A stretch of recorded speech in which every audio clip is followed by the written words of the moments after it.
You thought it was unbreakable. The friendship that felt like family, the love you believed would last a lifetime, the bond with someone you swore you'd never lose. And yet, here you are, watching it slip away.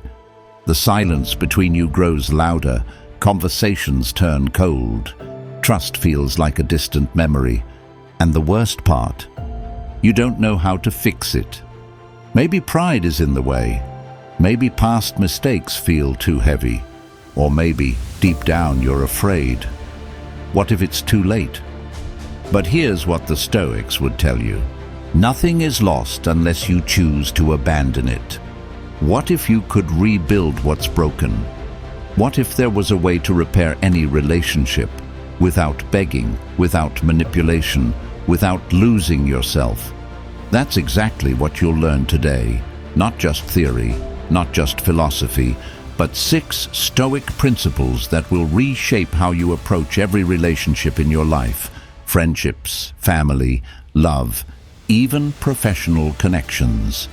By the end of this video, you won't just know how to save a relationship.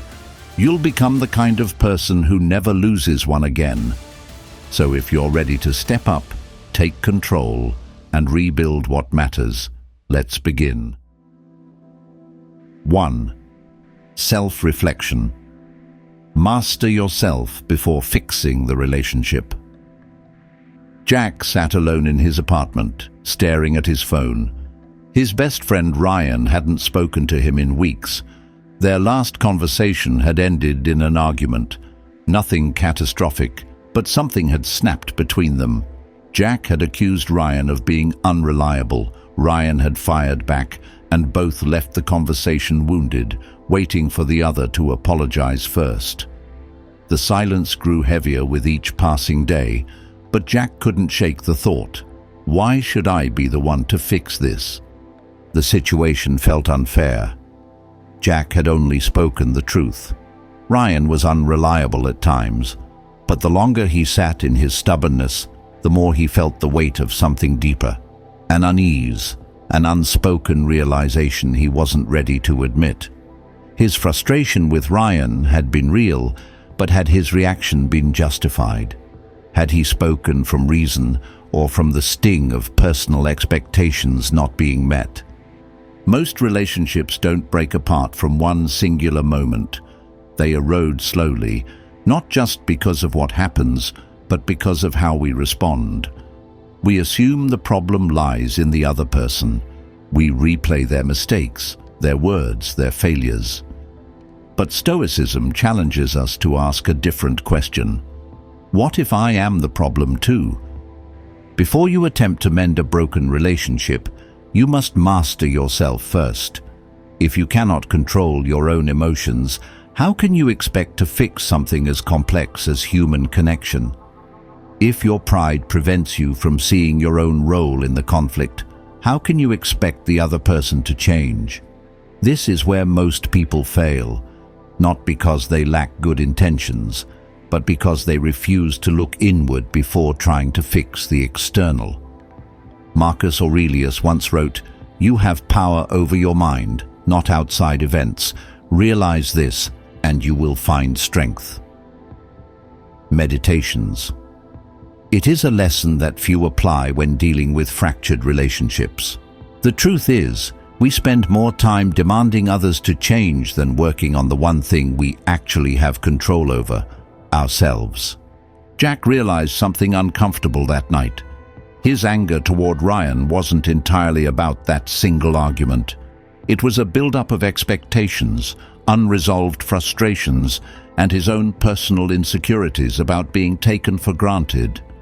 His reaction had been less about Ryan's behavior and more about his own perceived sense of control slipping away.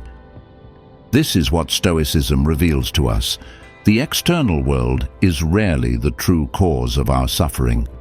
Our interpretations, reactions, and ego-driven narratives are what truly dictate our pain. So how do we apply Stoicism to mend our relationships? First, recognize that you cannot control anyone else. Only your response, your words, your emotional discipline. If a relationship is suffering, the immediate urge is to analyze what they did wrong. But a Stoic asks, what am I bringing to this dynamic? How have my emotions clouded my judgment?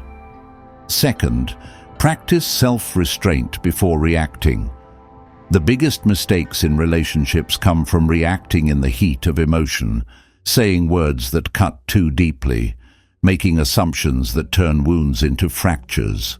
A Stoic learns to pause when anger arises, when disappointment stings, when pride urges you to prove a point. Take a step back. If you do not control your emotions, they will control you.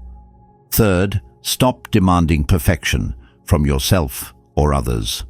One of the greatest sources of disappointment in relationships is the expectation that others should behave exactly as we wish.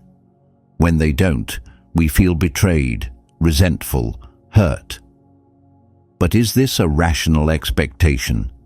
If you expect perfection, you will be in a constant state of disappointment. If you demand change, you will always be frustrated. A Stoic does not place their happiness in the hands of others. They take responsibility for their own inner peace. Jack had a choice that night. He could continue waiting for Ryan to reach out first, feeding his ego while the friendship continued to rot. Or he could do what a Stoic would do, own his part, release his attachment to control, and take the first step toward resolution. He grabbed his phone, typed a simple message. Hey, I've been thinking about our last conversation. I realize I let my emotions get the best of me. I value our friendship, and I'd rather talk things out than let silence win. Hope you're doing well. He hit send. No expectations, no demands, just a genuine effort to fix what mattered. The response wasn't instant, but when it came, it was simple. Appreciate you reaching out, man. Let's talk soon. Jack had done what most people struggle to do. He had put the relationship above his ego, not by forcing an apology from Ryan, not by expecting immediate closure, but by taking ownership of his own role in the conflict. So here's your challenge. Think of a relationship in your life that has suffered due to misunderstanding, anger, or silence. Ask yourself honestly, have you truly looked at your own actions without bias? Are you reacting, or are you responding with wisdom? If you're waiting for the other person to change first, what if you went first? Fixing a relationship doesn't begin with controlling someone else. It begins with mastering yourself. 2. Accept that people are not perfect. Sophia sat in her car, gripping the steering wheel, staring at the darkened windows of her childhood home. She had driven here countless times before, but tonight was different. It had been over a year since she last saw her father, a man who had always been present but never truly there. Emotionally distant, rarely expressive, often critical rather than encouraging. Their last conversation had ended in frustration, another reminder of his shortcomings. She had walked away, vowing not to return until he changed. Yet here she was, torn between anger and longing, knowing deep down that waiting for him to become the perfect father was a battle already lost. Many relationships do not end in one explosive moment, but erode gradually through unspoken disappointments. We expect friends to always understand us, family to always support us, partners to always meet our needs. When they fail, when they forget, when they fall short, when they show their flaws, we feel betrayed. But was it truly betrayal, or was it simply human nature unfolding? The Stoics understood a truth that most resist. Our suffering in relationships often comes not from others' actions, but from our rigid expectations of what they should do. We create an image of who they should be, how they should behave, and when reality doesn't align, we experience frustration, disappointment, and resentment. But whose fault is that? Theirs for being imperfect, or ours for expecting otherwise. Epictetus wrote, "When someone acts badly toward you, take the opportunity to examine yourself and see if you have done the same to others. For if you have, then you should forget your anger and remind yourself that they are just like you." Discourses. It is easy to list the ways others have let us down, but how often do we hold ourselves to the same standard? How many times have we fallen short, hurt someone unintentionally, or broken a promise without realizing its impact?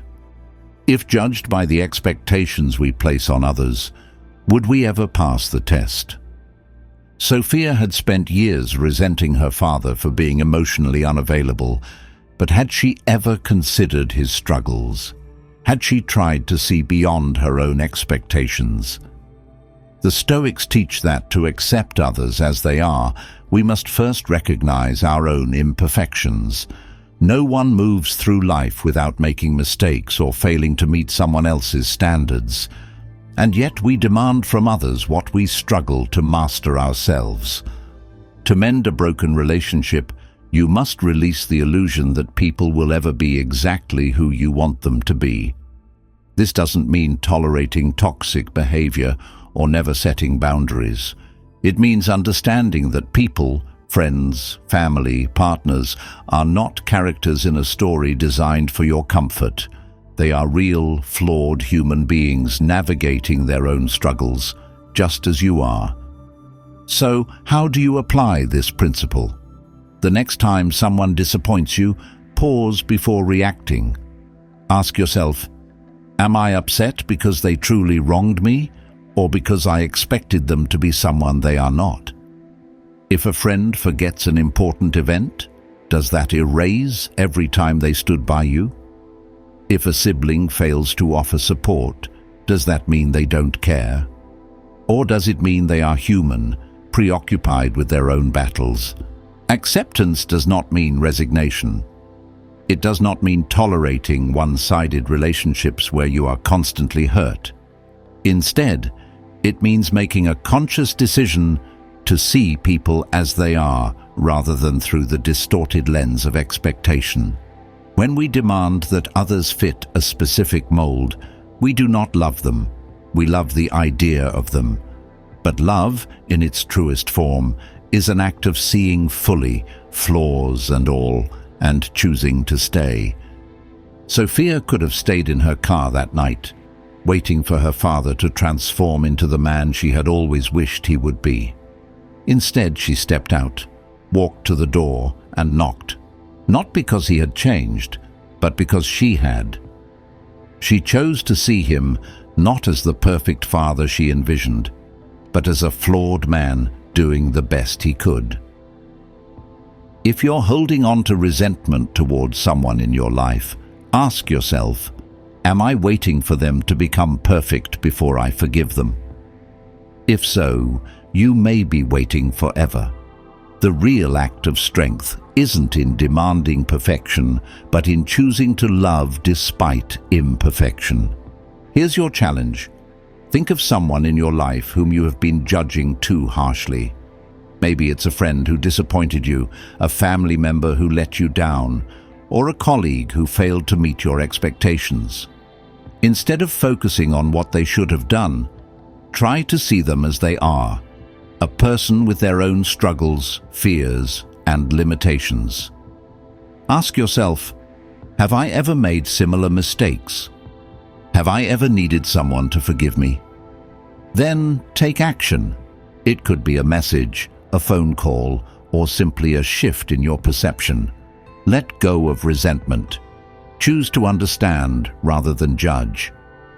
No relationship will survive under the weight of perfection, but if you learn to accept and forgive, you will find that relationships, like people, do not need to be perfect to be meaningful. 3. Communicate with calmness and honesty. Michael sat across the table from his wife, Sarah. The air between them felt heavier than ever. They weren't fighting, not yet, but the silence was suffocating. The last few weeks had been a cycle of avoidance, short replies, and unspoken resentment. The conversations they used to enjoy had been replaced with awkward tension. Michael knew something was wrong, but every time he tried to bring it up, Sarah would say, "I'm fine." He could feel the distance growing, yet he had no idea how to bridge it. It hadn't always been this way. In the beginning, they could talk for hours about anything: dreams, fears, even meaningless things that made them laugh. But now, every conversation felt like a battlefield, where every word had the potential to ignite an argument. One wrong sentence, one misunderstood tone, and they would both shut down, retreating to their own corners. Neither of them wanted to fight, but neither of them knew how to fix what was breaking. Most relationships don't collapse because of a single event. They deteriorate slowly in the quiet moments where words are left unsaid, where misunderstandings grow unchecked. We assume the other person should know what we feel. We assume they should understand our needs. But communication is not mind reading. It is an art, and like any art, it requires practice, patience, and intention. One of the fundamental teachings of Stoicism is that our words have power to heal or to harm, to create unity or division. A careless word spoken in anger can wound deeper than any action. A moment of silence when words are needed can leave someone feeling abandoned. Marcus Aurelius once wrote, "Give yourself a gift, the present moment. People exist for one another. Then either teach them better or bear with them." Meditations. When we communicate, we are not just exchanging words. We are building or dismantling relationships. The way we choose to express ourselves determines whether we strengthen our connections or drive them further apart. Michael had spent so much time frustrated that Sarah wouldn't open up that he had failed to ask himself a crucial question: have I truly listened? Too often, we engage in conversation just to respond, not to understand. We wait for our turn to speak, rather than absorbing what the other person is trying to express. When misunderstandings arise, we react defensively instead of pausing to seek clarity. If you want to mend a broken relationship, you must first master how you communicate. Speaking without control is like lighting a match in a room full of gasoline. Words spoken in anger rarely lead to resolution. If you cannot express yourself without hostility, if you allow emotions to dictate your tone, then you are not communicating, you are attacking. And when people feel attacked, they do not listen, they defend. The Stoics teach us that effective communication starts with restraint. Before you speak, ask yourself, is what I'm about to say helpful or just reactive? Am I trying to solve the problem, or am I trying to win the argument? When we let emotions take control, we often say things we regret, not because they are untrue, but because they are unkind. Words should be chosen with care, spoken in a way that invites understanding, not conflict.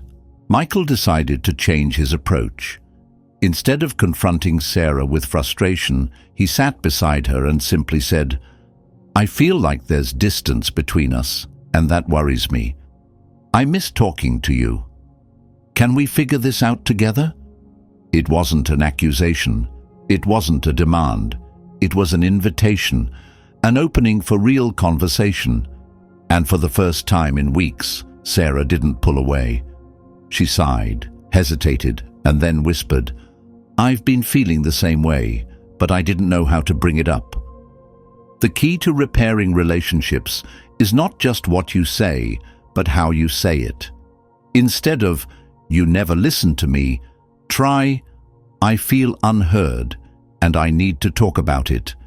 Instead of, "You don't care about me," say, "I miss feeling close to you." Shift from blame to expression, from accusation to understanding. The timing of communication also matters. Never attempt to resolve a conflict in the heat of anger. Wait until both of you are calm, when the conversation can be productive rather than explosive. Give space if needed, but do not let silence stretch into avoidance. Avoid important conversations when emotions are high. No resolution comes from words spoken in fury. If there is a relationship in your life that is suffering due to poor communication, pause and reflect. Ask yourself, have I been listening or just reacting?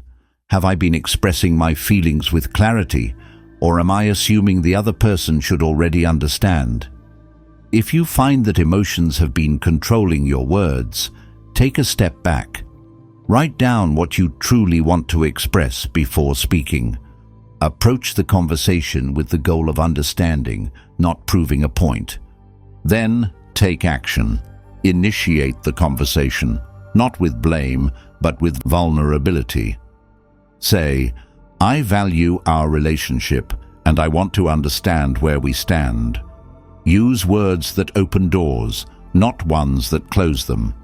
Speak with the intention of healing, not hurting. The relationships that matter most to you are worth the effort, but effort alone is not enough. It must be the right kind of effort. Communication is not about talking more, it's about speaking wisely. It's about choosing words that build bridges, not walls. If you want to repair what has been broken, start with the way you speak. Because words, once spoken, cannot be taken back, but they can be used to mend what was once thought lost. 4. Don't let your ego get in the way of reconciliation. Daniel stared at the message on his phone. It was from his childhood friend, James, someone who had once been like a brother to him. The last time they spoke, it had ended badly. A heated argument, words spoken in frustration, both of them too proud to back down. That was over a year ago, and neither had reached out since. Now, the text in front of him was simple. Hey man, I hope you're doing well. Daniel's first instinct was resistance. Why now? Why not an apology first? He could feel his ego creeping in, whispering, if he really cared, he would have acknowledged what he did wrong. He started typing a dismissive reply, but then he hesitated. Was this pride speaking? Was he about to let something trivial keep him from repairing a relationship that had once meant everything to him?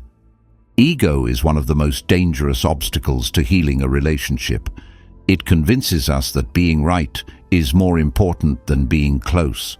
It tells us that apologies are signs of weakness, that making the first move is surrender, and so we wait. We wait for the other person to admit they were wrong. We wait for them to reach out with the perfect words. We wait for them to change. But what if they are waiting for the exact same thing? The Stoics understood that clinging to ego is a form of self-inflicted suffering. Epictetus once said, "It is impossible for a man to learn what he thinks he already knows." Discourses. If we are too convinced of our own righteousness, if we refuse to even consider that we may be wrong, or that being right is not the most important thing, we will never grow, and our relationships will remain broken. Daniel had spent a year replaying the argument with James, convinced that he had been the one who was wronged. But had he truly been innocent? Or had he just been too stubborn to admit his own faults? Even if James had been more at fault, was it worth losing a lifelong friendship over? The Stoics remind us that our need to be right is often the very thing that keeps us from happiness. Winning an argument is meaningless if it costs us something we value. If you want to mend a broken relationship, you must ask yourself, do I want to be right, or do I want to be at peace? This doesn't mean tolerating disrespect or pretending that nothing happened. It means recognizing when ego is fueling the conflict more than the actual issue itself. There are 3 key signs that ego is in control. First, you refuse to reach out first, even if deep down you want to reconnect. You convince yourself that it is the other person's responsibility, that taking the first step would mean admitting weakness. But is holding on to silence worth losing a meaningful connection? Second, you expect a perfect apology before moving forward. You want the other person to acknowledge every detail of their mistake before you can even consider reconciliation. But what if their version of the story is different? What if they are waiting for the same from you? The longer you wait, the deeper the divide becomes.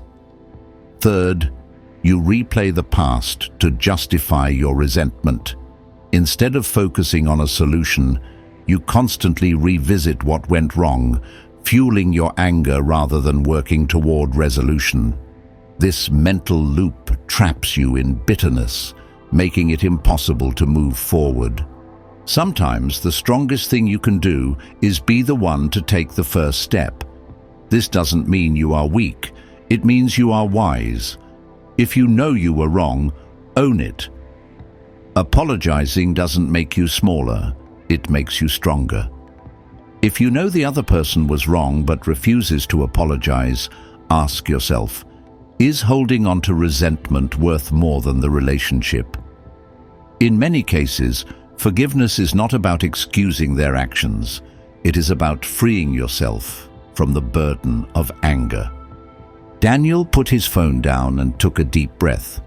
His pride wanted to wait for a proper apology, but his wisdom knew better. He picked the phone back up and replied, "Hey James, I've been thinking about you too. I miss how things used to be. Maybe we should catch up soon."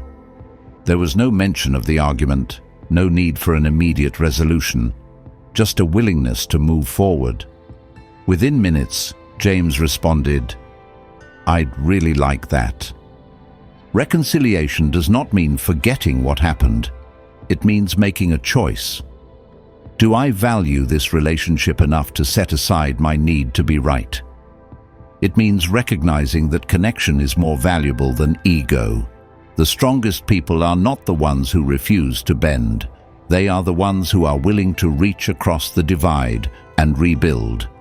If you are holding on to a broken relationship, ask yourself, is it really the other person stopping me from fixing this, or is it my own pride? If it is the latter, let it go. Choose peace over ego. Because in the end, being right is worthless if it leaves you alone. 5. Rebuild connection and trust through action. Emma hesitated before knocking on the door. It had been almost 2 years since she had last seen her sister Claire. Their falling out had not been dramatic. There had been no shouting, no accusations, but rather a slow unraveling of their bond. Life had gotten busy, misunderstandings had built up, and neither had made the effort to bridge the growing distance. At first, Emma assumed they would naturally reconnect, but as weeks turned to months, the silence between them deepened. Now, standing outside Claire's apartment, she realized something crucial. Waiting for a relationship to fix itself is a mistake. If you want to rebuild trust and connection, you have to take action. Relationships do not mend through passive hope. They require effort, initiative, and the willingness to be vulnerable. Too often, people assume that time alone will heal wounds, that a broken bond will somehow repair itself if left alone. But time only reinforces distance unless action is taken to close the gap. One of the greatest misconceptions about relationships is that words are enough. Apologies, promises, reassurances, they all have value, but only if followed by consistent action. A person who says they will change but makes no effort to do so will quickly lose credibility. A friend who says they miss you but never reaches out is merely expressing nostalgia, not intent. A partner who claims they want to rebuild trust but continues old habits is not truly committed to change. The Stoics teach us that true character is revealed through actions, not words. Marcus Aurelius wrote, "Waste no more time arguing about what a good man should be one." Meditations. This principle applies to relationships as well. If you want to be a better friend, a more supportive partner, a more present family member, stop talking about it and start acting on it. Trust is not repaired by empty gestures. It is rebuilt through repeated, consistent demonstrations of care and reliability. Emma had spent months debating whether to reach out to Claire, overanalyzing the past, waiting for the right moment. But waiting had only made the distance between them feel insurmountable. The reality was simple. Relationships do not fix themselves. Someone has to take the first step. If you want to reconnect with someone, start small. A message, a call, a simple gesture to show you care. It does not need to be grand or overly sentimental. Sometimes a simple, "Hey, I was thinking about you today. Hope you're doing well," is enough to break the silence. What matters is showing up, demonstrating that you value the relationship enough to make the effort. But what if trust has been broken? What if the wounds are deeper than silence? This is where many people struggle, assuming that trust can be rebuilt through words alone. But words, no matter how sincere, are only the beginning. True trust is restored through action, through consistency, through time. If you have hurt someone, do not simply apologize. Prove through your actions that you are committed to making things right. Keep your promises. Show up when you say you will. Demonstrate through repeated effort that your words have meaning. A single act of sincerity may start the healing process, but only continuous action will rebuild trust. And if you are the one who has been hurt, recognize that forgiveness is not a single act, it is a process. Stoicism does not demand blind forgiveness, nor does it encourage holding on to resentment. It teaches balance. If someone is making a genuine effort to rebuild trust, consider allowing them that opportunity. But if their actions remain unchanged, accept reality and set necessary boundaries. Trust, once broken, does not instantly return. It is not something that can be demanded, nor is it something that can be repaired overnight. It must be earned, and earning trust requires patience, commitment, and repeated action. If a relationship has been damaged, you must be willing to invest time and effort into rebuilding the connection. Superficial interactions will not be enough. Plan meaningful moments together. Go for a walk, share a meal, engage in an activity that fosters real engagement.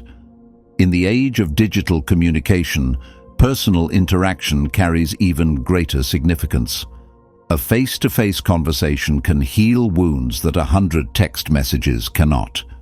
Rebuilding trust also requires transparency. If there were past misunderstandings, acknowledge them. Be honest about what went wrong. Do not deflect responsibility or make excuses. Own your actions. If the other person is hesitant to trust again, do not pressure them. Let your consistency be the proof they need. Emma finally knocked on Claire's door.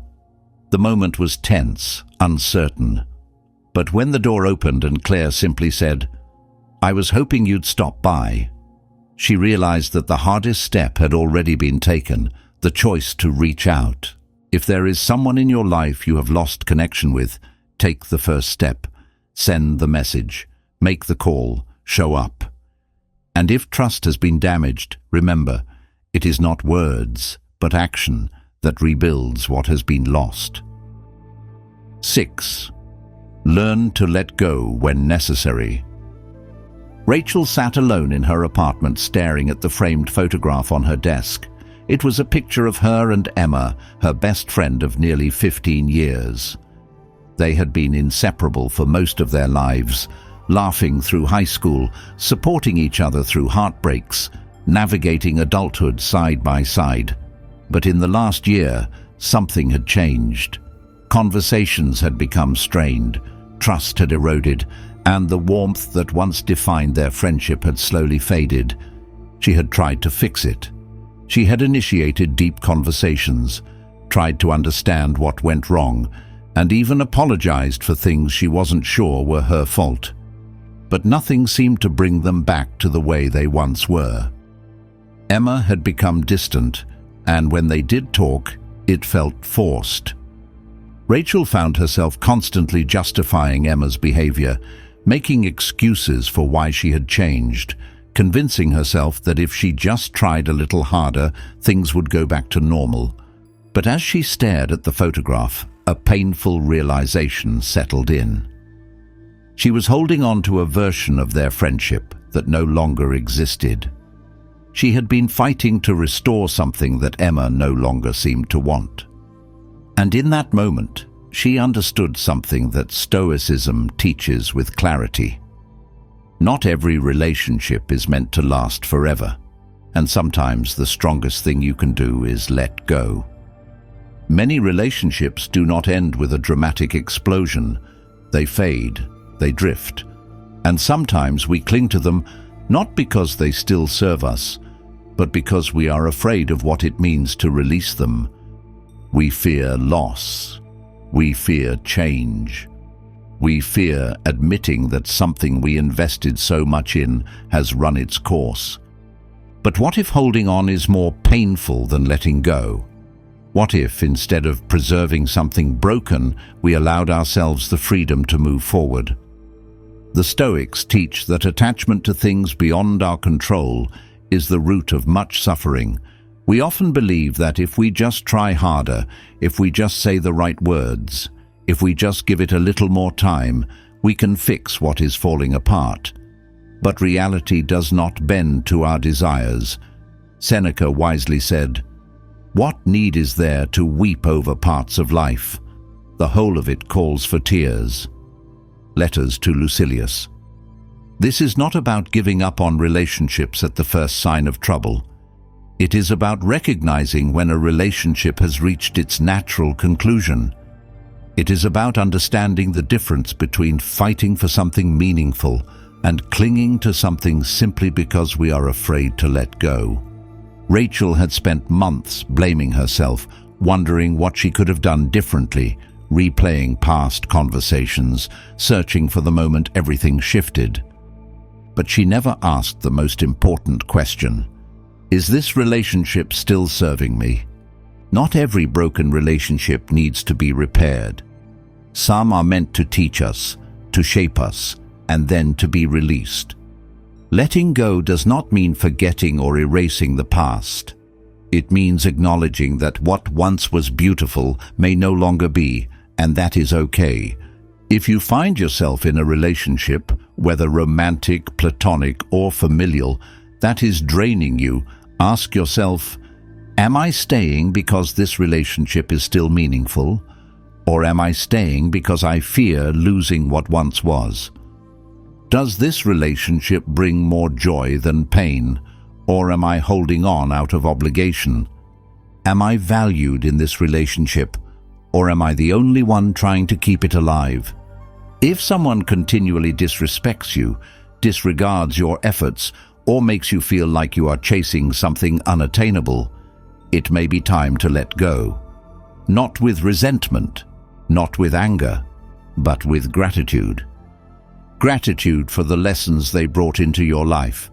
Gratitude for the memories. Gratitude for the role they played in shaping you, even if their chapter in your story must now end. Letting go is not weakness. It is wisdom. It is knowing when a door has closed and having the courage to walk away instead of standing there, waiting for it to reopen. The challenge of letting go is that it often feels like a loss. But the truth is, letting go is not about losing. It is about making space for something new. When we hold on to relationships that no longer serve us, we deny ourselves the chance to grow. We stay stuck in emotional limbo, living in the shadow of what was, instead of embracing what could be. If you have ever had to let go of someone, you know that the hardest part is not the act of saying goodbye. It is the silence that follows. It is the emptiness where that person used to be. But that silence is not a void. It is an opportunity. It is space for new relationships, new growth, new strength. Rachel took a deep breath and picked up her phone. She didn't send a long, emotional message. She didn't demand closure. She simply typed, "I hope you're doing well. Thank you for everything." And as she put the phone down, for the first time in months, she felt light. She felt free. Because in the end, not every relationship is meant to last forever, and that's okay. Stoic philosophy teaches us that every relationship requires effort, wisdom, and resilience. No bond remains strong without challenges, and no connection deepens without trials. The lessons of the Stoics remind us that true strength lies not in avoiding difficulties, but in learning how to navigate them with reason and virtue. Whether it is through self-reflection, patience, communication, humility, action, or even letting go when necessary, each of these principles empowers us to handle relationships with greater clarity and emotional mastery. Remember this: reconciliation is not about returning to the past. It is about creating a stronger, wiser, and more resilient version of that relationship. If a bond is worth saving, it deserves to be rebuilt with intention, not just repaired out of habit. Now, I want to hear from you. Which of these 6 Stoic principles resonated with you the most? Have you ever had to apply one of them in your own life? Share your thoughts in the comments. I read every single one. If you found this video insightful, don't forget to like, share, and subscribe so you never miss a new lesson on Stoicism. Watch the next video on your screen now. Your journey to self-mastery is just beginning.